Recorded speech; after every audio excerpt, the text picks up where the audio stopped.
Peaceful sounds of 6 Mile Cove at Lake Mojave turned into screams of horror and cries for help the night of October 24th. He went for the shot that would, definitely kill. A witness said the white male suspect arrived in a tan Jeep Grand Cherokee around 10 a.m., dressed in a yellow button-down shirt, jeans, and tan work boots. He sat outside watching a Hispanic couple comb the beach with metal detectors.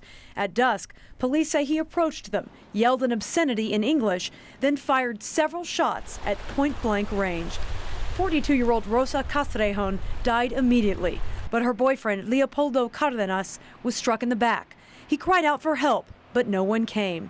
The hours wore on, and his nightmare continued. In the middle of the night, coyotes circled the couple for hours, but he was able to scare them off and waited on the beach alone until he was found the next morning. He's doing okay. Lost the use of his legs, so he's pretty devastated by that. As soon as Metro homicide detectives arrived at the beach, they suspected it was a hate crime motivated by race and knew they were facing a challenge. We knew it right away. If this is hate or thrill, we're in trouble, because those are hard to solve, because usually people have a nexus to the people that they kill. Even if it is random, detectives believe the suspect could be tied to other crimes. It was deliberate, and he definitely intended to harm significantly. So that has definitely crossed our minds that this is not the first time that this has happened. Leopoldo Cardenas did survive and is in the hospital, but is now a paraplegic. Police need your help to find the man who shot him. This is what he looks like. He's white, in his mid-40s, 6'4", 210 pounds, with short brown hair and a salt and pepper goatee. If you have any information about this man, please call Metro's Homicide Department at 828-3521. Is that Steve? Yeah. Hey, buddy, how you doing? Steve doesn't want us to use his last name, but tells us this 20-foot section of flood channel under I-15 is home for him and his girlfriend, complete with a bed and a couch. How's the job search going? Steve and Dion Derby have met here before. Dion walks these tunnels every week, looking to serve those who have served their country and have now fallen on hard times. That's why we come down here, so, give them that awareness, see if they even know where the shelters are. We can point them in the right direction. Dion works for U.S. Vets, a nonprofit that provides food, shelter, and classes to veterans, helping them get back on their feet.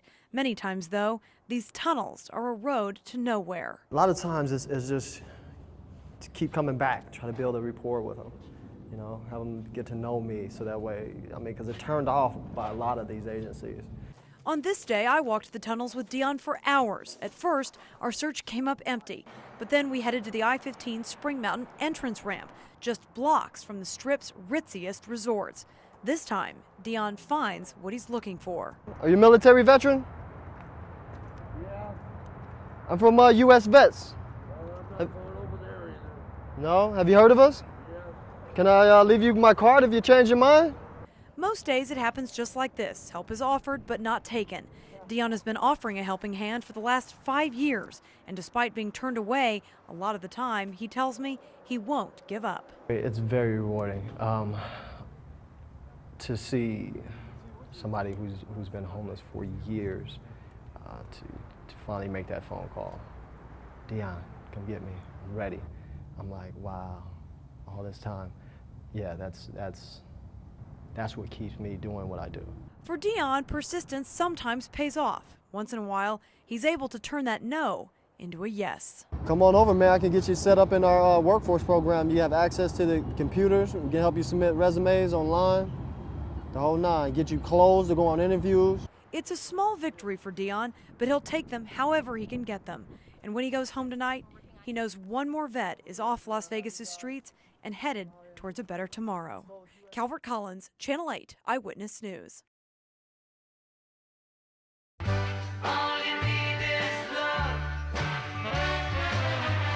can't buy them love, but they're sure hoping the Grammys will give them some, since the show is nominated for Best Compilation Soundtrack for Visual Media.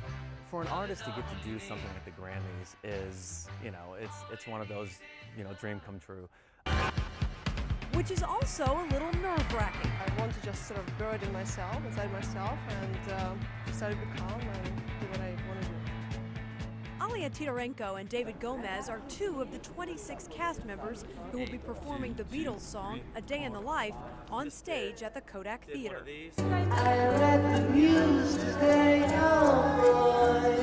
The scene shows John Lennon's mother, Julia, giving him his first guitar before her accidental death. It's a very technical act, very much programmed for this stage.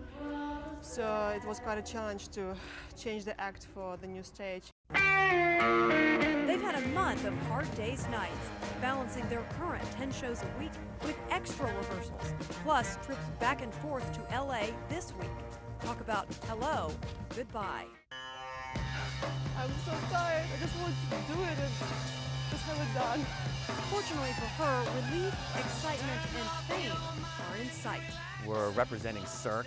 We're representing ourselves in front of not only America, but it'll be shown all over the world.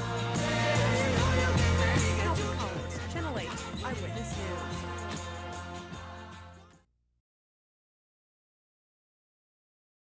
Whoa! The scene is straight out of a James Bond movie, a stolen SUV driving erratically on busy highways, darting between cars, barely missing a pedestrian.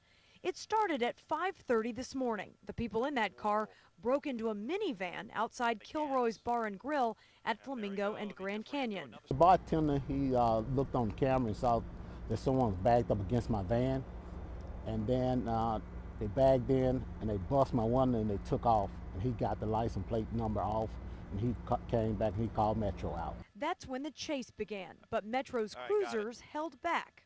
We back off so the suspect vehicle can't even see us, and the air unit pursues, because they usually don't see the air unit overhead, and that way they won't drive quite so crazy. This video from Chopper 8 shows the suspects drove every direction, speeding east on Lone Mountain, Lake Mead, the 15, the 95, and Summerlin Parkway, finally stopping on the third floor of the Suncoast parking garage. The man and woman made a run for the casino, but a security guard stopped them. Then Metro made their arrests. That was a bad morning. Not just for the suspects, but for D. Tolliver, because the suspects broke into his minivan and stole his $39 tool set. You went all over town and you stole a small set of tools, and it's just unbelievable. D. Tolliver isn't just having a bad day, he's having a bad month. First, he was laid off after 20 years as a maintenance engineer at Desert Springs Hospital. Then he tried to move to Mississippi for a job, but couldn't get there because of snow. And now this. On the bright side, he says justice has been served. You're going to jail for $39. Oh my gosh there. As he's on MLK now, All units respond. Have report of fire in a high-rise. The call came in for a fire on the 32nd floor of the Fontainebleau Hotel Casino. I joined Clark County Fire Engine 17, and we were one of the first units on the scene. We're all gathering together, and we're going to be coming investigations. So we're going to meet with security, find out what they have, what alarms, what kind of conditions they're showing, and then we're going to need a minimum of 2 or 3 crews to ascend. Suited up in 75 pounds of gear, we grabbed the hose, extra oxygen tanks, and all of the supplies we might need on the fire floor. The high-rise fire is the most difficult, and part of the reason that it is that if a fire is reported on the upper floors, it takes everybody to get here. We have to get all of our gear off, and then there's a time delay to get up onto the fire floor, whether it be 20, 30, 40, 50 floors. Once inside, we met up with firefighters from all over the city, Henderson, North Las Vegas, and the city of Las Vegas. We took the elevators up to the 27th floor, then switched to stairs to get to the 30th, where we set up the staging area. Back to the stairwell we went to go up to the fire floor, and once there, all we saw was smoke. You got to rely on your senses. You got to use your memory, your hearing. You got to do it by touch because you can't see anything up there. Each captain has one of these, a heat sensor camera that picks up body heat so he can see where his crew is. Huffing and puffing with no line of sight, we followed the hose and the wall to where the fire was and simulated extinguishing the flames. We prepare for the worst. For this drill, they used air instead of water, but it was just as heavy. After a few minutes, our company was relieved and got a break. Once the drill was over, we went back down to the trucks and assessed what went well and what didn't. I have a lot more respect for firefighters than I did an hour ago.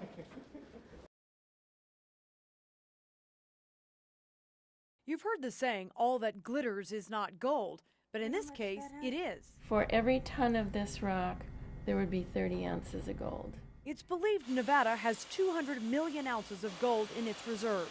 But it doesn't come out looking like this. Nevada's gold is invisible. It has to be mined, dissolved with cyanide, then reassembled to make a solid, which is costly.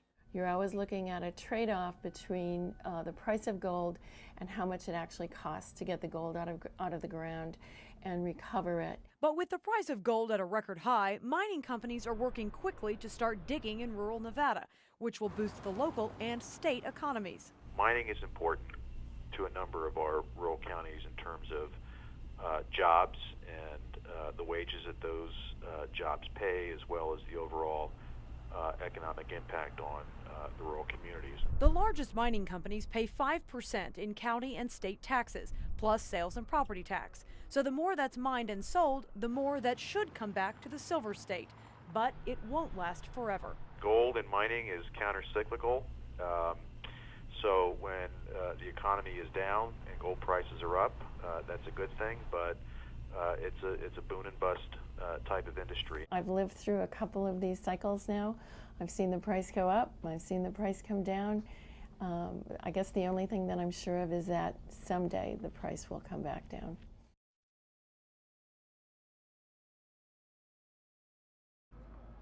Sunshine is the new gold. Nevada has plenty of it and a lot of interested buyers. We see Nevada as a pretty business-friendly environment. Solar energy companies from Canada, China, Japan, and Korea came to Las Vegas today to learn more about getting in the door.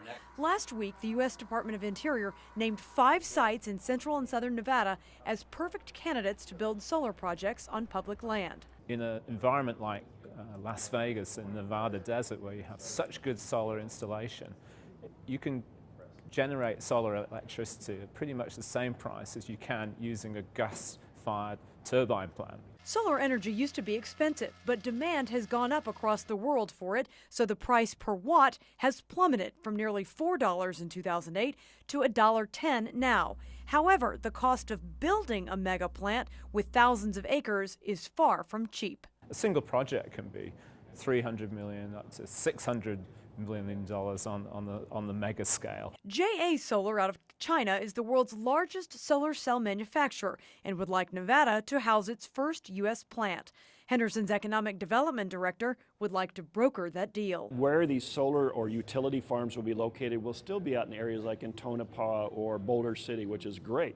What we're looking for is the value added, so the new manufacturing jobs, the sub-assembly jobs, the engineering, the R&D that goes associated with all of those. We want to try to capture those. Calvert Collins, 8 News Now.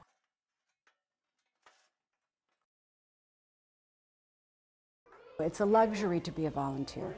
Elaine Wynn knows many luxuries, but she also understands most Nevadans don't have enough time to serve others. I think the proportion of people that live in the state of Nevada are full up to here with hours of work they have to prioritize that focuses on home, family, and work. That's why she took it upon herself to improve public education. What's the difference between the two? This whole issue of equity and fairness and equal opportunity becomes something that became very important to us. She founded the After School All-Stars program, which serves 5,000 low-income children in Las Vegas. Currently, she spends half her time traveling the country as national chair for Communities in Schools, which helps lower high school dropout rates. And for the last 2 months, she has chaired the Blue Ribbon Task Force to get federal Race to the Top money for Nevada public schools. I am feeling more optimistic than I've ever felt since living in Nevada. The task force just turned in the application to the governor on Friday and should hear from the federal government in a few weeks. She doesn't plan to slow down anytime soon, and she doesn't take any of her successes for granted. I think that's the only thing I ever cared about was let me put one foot in front of another and see where it takes me.